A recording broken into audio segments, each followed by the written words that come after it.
ya. Rewardnya kalau saya kemarin, saya sih pernah dapat 10 kali, saya pernah dapat 20 kali, pernah juga. Kalau yang kemarin itu kan 36 kali ya. Kemarin itu kan yang paling besar. 4, 3, 2, 1, stay focused and stay tuned. Sesuai janji saya dan pasti teman-teman semua sudah menunggu ya rilis video ini. Jadi hari ini kita akan membahas mengenai memanfaatkan peluang multi-bagger di saham-saham yang sedang melakukan aksi korporasi right issue. Jadi apa sih kunci-kuncinya, strateginya seperti apa, kapan belinya, kapan jualnya, belinya seberapa besar, kemudian RI seperti apa yang ada peluang seperti itu. So, hari ini pembahasannya cukup singkat, tidak terlalu detail seperti biasa.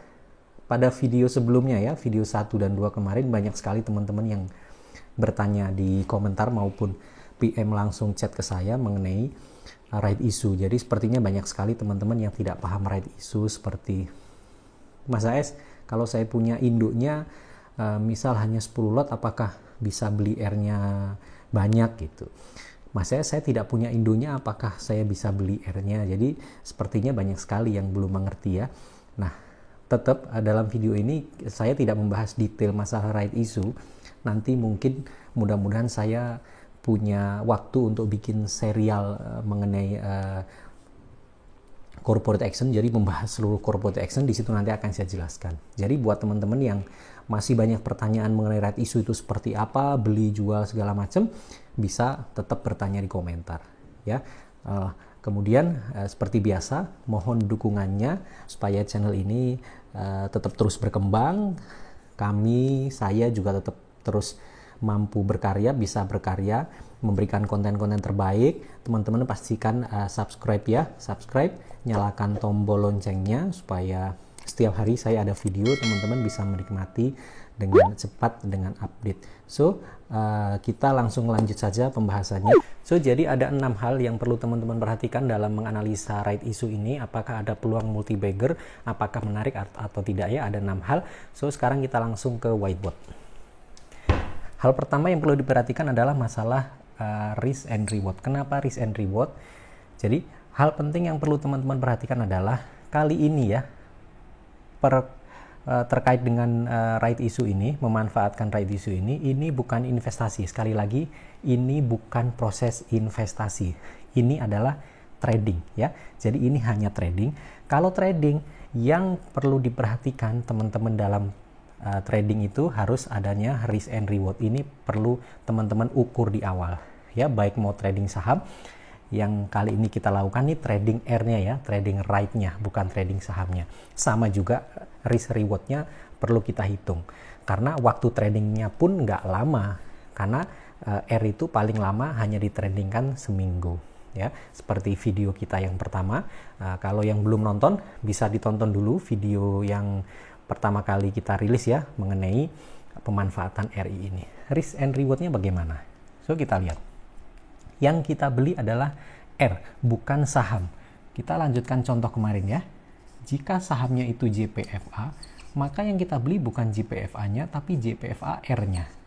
Ya, yang kita beli ini. Kapan kita beli? Kita beli, ya kita tentu nunggu harga yang terbaik. Harga yang terbaik itu kalau R ya harga 1 sampai harga 10. Nanti jualnya entah harga di berapa. Nah, kalau harganya aja 1 sampai 10 berarti teman-teman menggunakan uangnya tidak boleh banyak-banyak ya. Kalau harga 1 itu kan berarti 1 kali 1 lot ya ini ya. Kalau 1 lot berarti 1 kali 100. Ya hanya 100 rupiah. Kalau 1 ya, harga 1 tuh harganya hanya 100 rupiah. Jadi kalau teman-teman beli 1000 lot aja, maka hanya 100.000. Ini sudah dapat 1000 lot. Jadi kalau teman-teman beli 500.000 ya, dan seterusnya hanya 5.000 lot. Apa yang bisa kita ambil kesimpulan dari sini? Pertama adalah teman-teman jangan menggunakan uang yang besar untuk lakukan ini ya. Jangan menggunakan uang besar untuk trading R. untuk menggunakan strategi saya ini, lakukan uang secukupnya saja. Ya, kalau teman-teman portfolio saham ada 100 juta, pakai aja di sini 1 juta, hanya 1%. Kalaupun 1 juta itu hilang, loss maksimal paling besarnya hanya 1% dan itu kecil sekali. Ya, apalagi kalau teman-teman hanya pakai 500 ribu. 500 ribu itu ya berapa? Cuman setengah persen aja kalau dari 100 juta. Kira-kira begitu. Kalau 500 ribu itu naik 10 kali, teman-teman dapatnya sudah 5 juta. Ya lumayan. Kalau naiknya 20 kali, teman-teman dapatnya sudah 10 juta. Kalau equity teman-teman 100 juta, dapat 10 juta itu udah 10%. Jadi rewardnya besar sekali. So, pertama ya, dananya kecil saja. Ya, gunakan dana kecil saja. Kira-kira 1-2% dari porto. Ini maksimal ya, 1-2% dari porto maksimal, jangan lebih dari situ.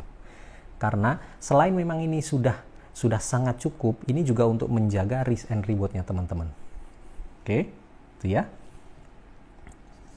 Dan yang kedua ya, setelah kita menggunakan dana kecil, teman-teman sudah gunakan maksimal 2% dari porto atau 1% saya cukup, maka yang kedua kita hitung risk and rewardnya. Ya, risikonya seberapa sekarang? Risiko paling besar nih, worst case-nya itu hangus ya. Hangus ini artinya teman-teman sampai dengan masa penebusan, sampai dengan hari dan jam penebusan terakhir, teman-teman tidak tebus itu sahamnya, memang teman-teman sengaja hanya mau trading R, tidak ditebus, maka R-nya itu hangus. Gimana kalau hangus? Ya sudah hilang. Kalau teman-teman 500 ribunya hilang. Kalau teman-teman 1 juta, 1 jutanya hilang. Jadi hilangnya 100% ya, itu resiko maksimal. Apakah bisa di manage Mas? Tentu sangat bisa. Ini sama saja kayak trading seperti biasa. Teman-teman yang sudah jago-jago trading ya, ini kayak trading biasa aja. Misal teman-teman beli di harga 5, lalu dia turun di harga 4, di harga 3. Teman-teman tentu kan ada batasnya. Misal teman-teman tetap mau pasang stop loss misal. Saya mau pasang stop loss pokoknya 50% loss, saya jual. Oke, itu nggak masalah. Artinya teman-teman sudah bisa batasi risiko menjadi lebih kecil. Kan maksimal 100% hilang ya. Misal teman-teman belinya di harga 10. Oke, nanti kalau turunnya sudah lebih dari 50%, saya cut loss. Oke, dia turun sampai harga 4 misal. Harga 4 kena, teman-teman jual di harga 4. Nah, itu risikonya kira-kira seperti itu aja. Sama seperti trading seperti biasa. Teman-teman tinggal ukur sendiri. Mau pasang stop loss di mana. Atau kalau nggak mau pasang stop loss, maksudnya saya mau fight lah. Biarin nanti turun ke harga 1, saya mau tambah posisi lagi, siapa tahu dia naik. Ya itu bisa saja teman-teman lakukan. Maksimal risikonya hilang semua ya. Oke, kita lihat rewardnya. Ya, rewardnya kalau saya kemarin, saya sih pernah dapat 10 kali. Saya pernah dapat 20 kali, pernah juga. Kalau yang kemarin itu kan 36 kali ya. Kemarin itu kan yang paling besar. Jadi rewardnya, kalau let's say misal paling rendah dapat 5 kali aja. Ya ini kan 1 dibanding 5, ini risiko nih rewardnya. Buat saya ini trading yang masih menarik. Jadi kalau teman-teman let's say modalnya 1 juta, risikonya 1 juta hilang ya. Rewardnya ya teman-teman, rewardnya bisa 5 kali dapat 5 juta. Jadi perbandingannya 1 risiko, rewardnya 5 kali, buat saya itu masih menarik. So jadi teman-teman sini ya yang perlu diperhatikan pertama kali adalah masalah risk and reward. Risk and rewardnya oke, rasionya oke. Jadi buat saya ini masih make sense ya, layak untuk dilakukan. Tentu nanti strategi-strategi yang lain harus pas, harus tepat supaya hasilnya maksimal. Oke, sekarang kita lanjut ke poin kedua. Oke, kita lanjutkan ya. Poin kedua adalah, sini teman-teman bisa lihat standby buyer. Jadi gini, dalam RI itu seperti kemarin sudah saya jelaskan, nanti teman-teman baca prospektusnya ya.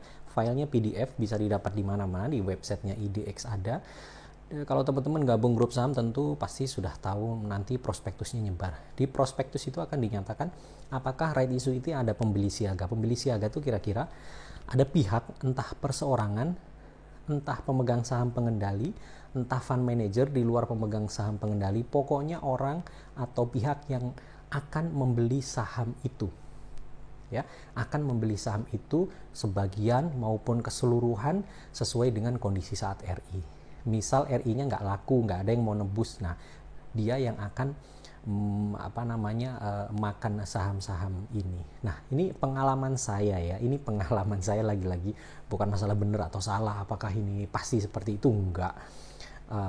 Probabilitasnya juga enggak 100%, tapi ini berdasarkan pengalaman saya, kemungkinan besar yang ada pembeli siaga seperti ini ya, apalagi pembeli siaganya misal pemegang saham pengendali atau fund manager besar yang namanya sudah well known gitu, kurang menarik.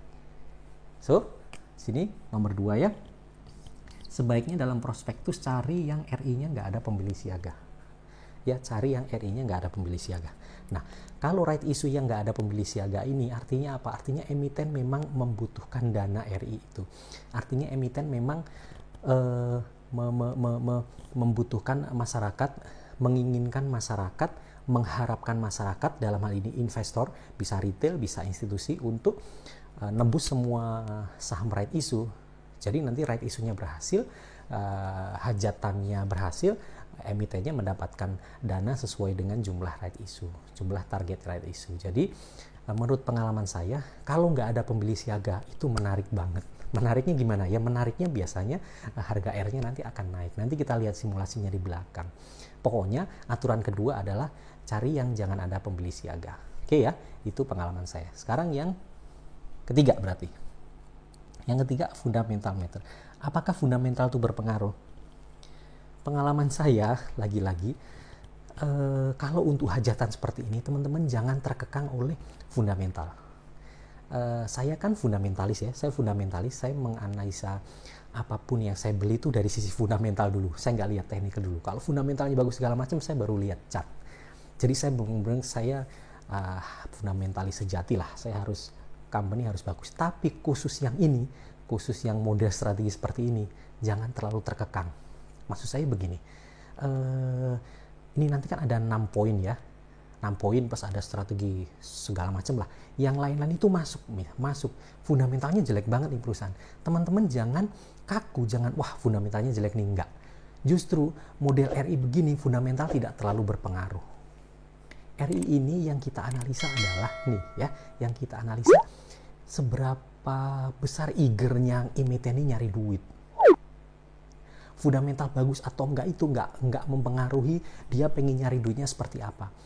Perusahaan yang fundamentalnya jelek pun justru mungkin mereka butuh banget nih uangnya, uang right issue ini, uang dari masyarakat dia butuh banget. Makanya dia akan ngatur gimana supaya RI ini menarik, jadi masyarakat akan nebus gitu. Ya. Bahwa kalau teman-teman bisa menilai, oh ini prospeknya masa depan nanti bagus nih, perusahaan ini tentu itu lebih baik ya. Artinya semuanya komplit plus prospek usahanya juga bagus nih, itu tentu lebih baik. Apalagi RI-nya digunakan untuk ekspansi bisnis misal, itu hasilnya akan lebih baik, lebih perfect. Tapi kalau ada fundamental jelek banget, teman-teman jangan buang dulu, perhatikan dulu, jangan-jangan itu peluangnya besar. So, yang ketiga adalah jangan terkekang oleh fundamental. Fundamental jelek nggak apa-apa, nggak masalah. Mungkin ada peluang bagus di sini. Oke ya, itu poin nomor 3. Sekarang poin nomor 4, rasio RI. Oke, saya sebenarnya tidak mau menjelaskan masalah RI, takutnya nanti terlalu panjang lagi video ini. Ya, tapi kalau nggak dijelaskan, nanti teman-teman nggak ngerti juga, karena ada rasio yang mesti saya jelaskan.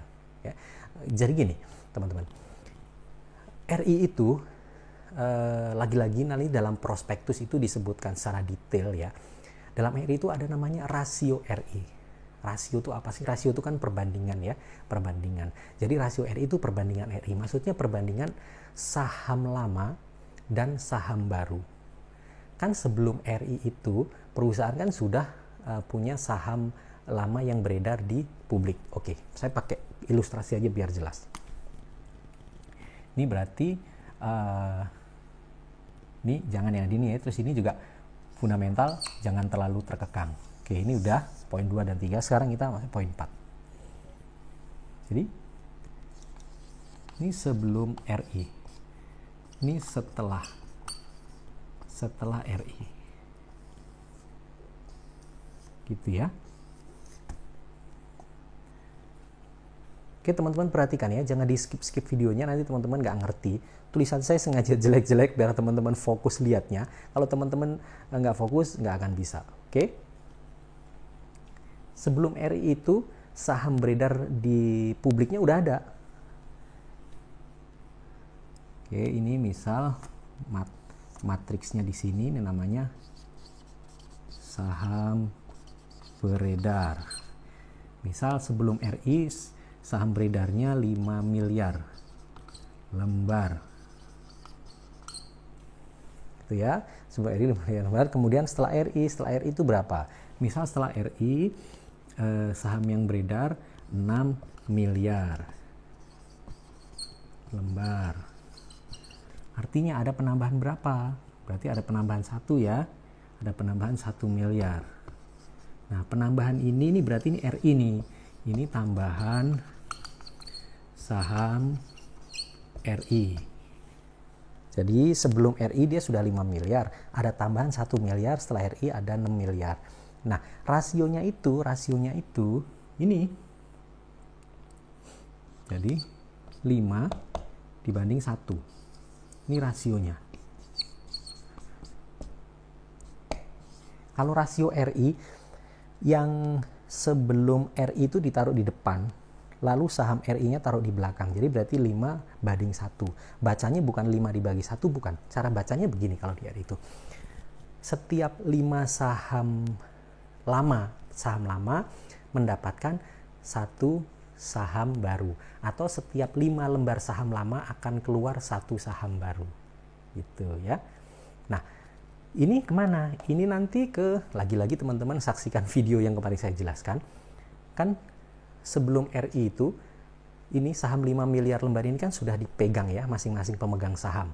Saya punya 5 lembar, teman-teman punya 10 lembar, teman kita yang satunya lagi punya 20 lembar. Nah, kalau saya punya 5 lembar, artinya nanti kan setiap 5 dapat 1. Jadi nanti saya otomatis saya dapat 1 R. Saya dapat 1 H. Di portofolio saya akan muncul R. Jadi nanti kalau portofolio saya lagi-lagi nih contohnya Java ya. Java proses right issue. Nanti di portofolio saya misal saya punya Java 5 lot. Nanti otomatis tuh akan muncul JPFAR 1 lot gitu, karena saya sudah punya 5, jadi saya punya jatah 1, itu namanya setiap 5 dapat 1. Oke, ini munculnya otomatis ya. Nah, inilah yang dinamakan rasio RI. Terus gimana aturannya? Oke, sekarang saya kasih tahu. Rasio RI cara pilihnya adalah jangan cari rasio RI atau jangan cari rasio RI. Maksudnya begini, RI yang menarik itu, yang bisa multi bagger itu biasanya RI yang rasionya itu kecil. Rasionya tuh nggak besar. Rasionya tuh kecil. 5 dapat 1 tuh termasuk kecil. Ada lagi misal 6 dapat 1. Ada lagi 5 dapat 2 tuh juga kecil. Itu masih kecil. Yang besar itu biasanya lebih dari setengah tuh udah besar. Rasio yang besar tuh misal setiap 5 lembar dapat 3 lembar. Nah, itu tuh udah besar sekali tuh. Ada lagi yang besar banget. Setiap 5 lembar dapat 5 lembar, atau setiap 1 lembar dapat 1 lembar, itu besar.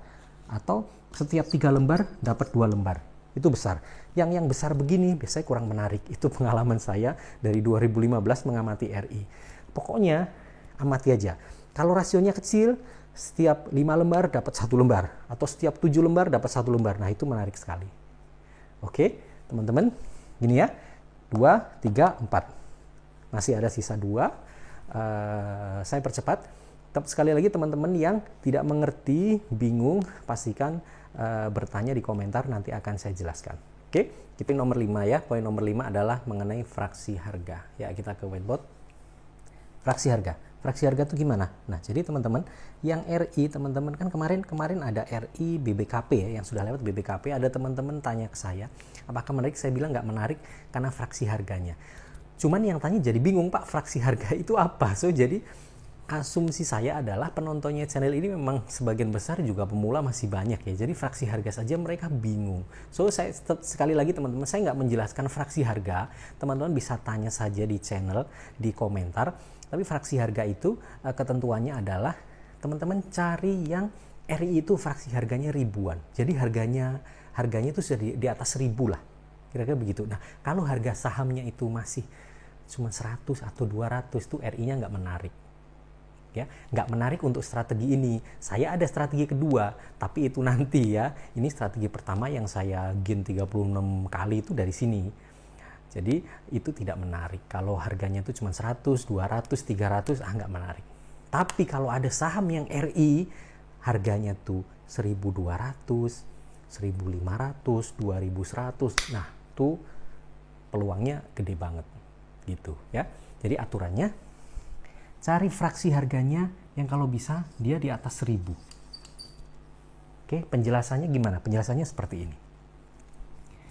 Di atas 1000 itu kenaikannya kan di atas 1000 tuh berapa ya?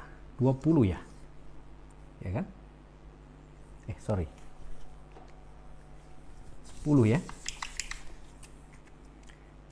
Kan sampai dengan 200 kenaikannya 1. Itu ya. 200 sampai dengan 500 sampai dengan 200 kenaikannya 1.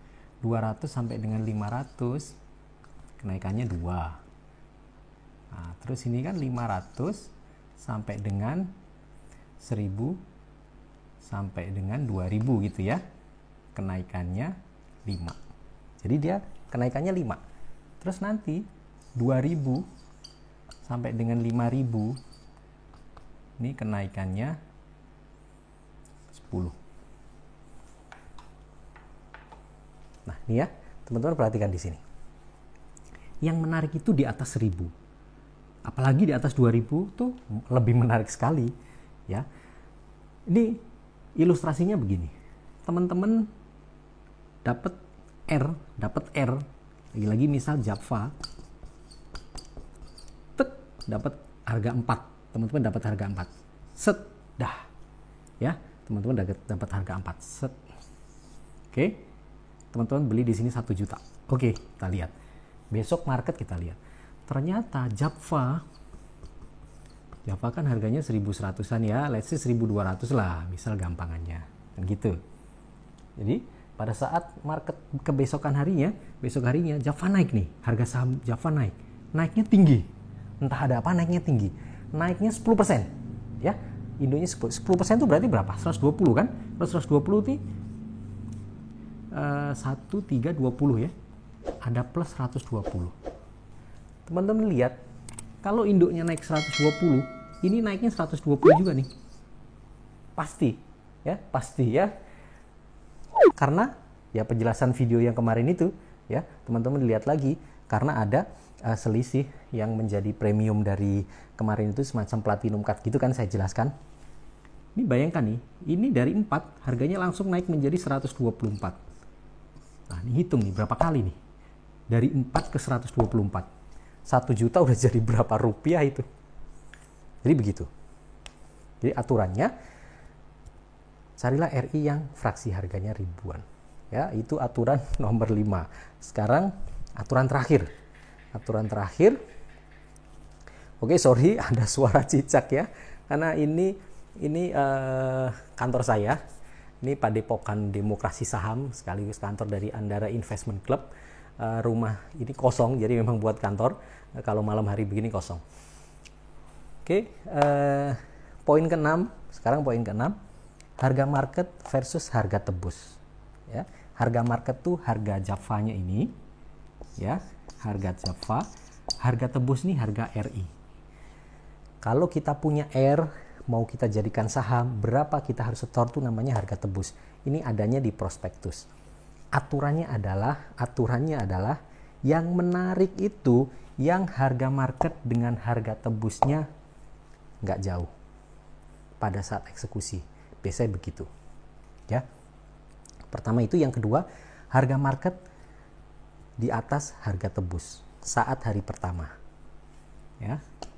Gapnya kecil dan market lebih besar dari tebus. Ini yang menarik. Ya gitu ya, cari kira-kira misal nanti harga tebusnya Java misal 1180 gitu. Jadi nanti pada saat hari pertama perdagangan R, harga marketnya 1200. Nah, ini perfect nih, menarik. Teman-teman cari yang model begini. Oke, seperti itu aja ya penjelasan dari saya. Ada 6 hal strategi memanfaatkan multi-bagger, strategi profit cepat, profit yang tinggi dari aksi korporasi namanya right issue. Mudah-mudahan bermanfaat. Buat yang belum mengerti, silahkan bertanya di komentar, pasti saya balas. Jangan lupa subscribe ya, share, like video ini sebanyak mungkin supaya kami bisa berkarya menghadirkan konten yang bermutu seperti ini. Dan yang terakhir, ini materi langka, jarang banget, saya jamin gak ada yang mau share seperti ini. Dan ini materi yang tidak hanya bisa ditonton kali ini sampai kapanpun 5 tahun ke depan ini tetap bisa ditonton. So jadi pastikan teman-teman ini silahkan ditonton ulang kalau mau belajar, mau menguasai ya. Dan hal penting lagi ya, teman-teman jangan berharap setelah nonton video ini langsung jadi master, nggak bisa. Jadi teman-teman harus intens untuk belajar terus. Boleh saja masuk ke grup saya juga ada grup yang bukan berbayar ya, kita grup umum, teman-teman terus belajar dari situ dan terus ikuti channel ini, karena nanti ke depan saya juga mau upload nih, karena per hari ini channel baru 1 minggu lebih 2 hari, banyak sekali materi yang masih dalam production belum saya upload. Salah satunya adalah mengenai aksi korporasi. Jadi setiap detail aksi korporasi nanti akan kita bahas, karena masing-masing aksi korporasi itu ada peluang seperti ini. Oke teman-teman, terima kasih sudah menonton. Mudah-mudahan berhasil nanti menerapkan strategi ini.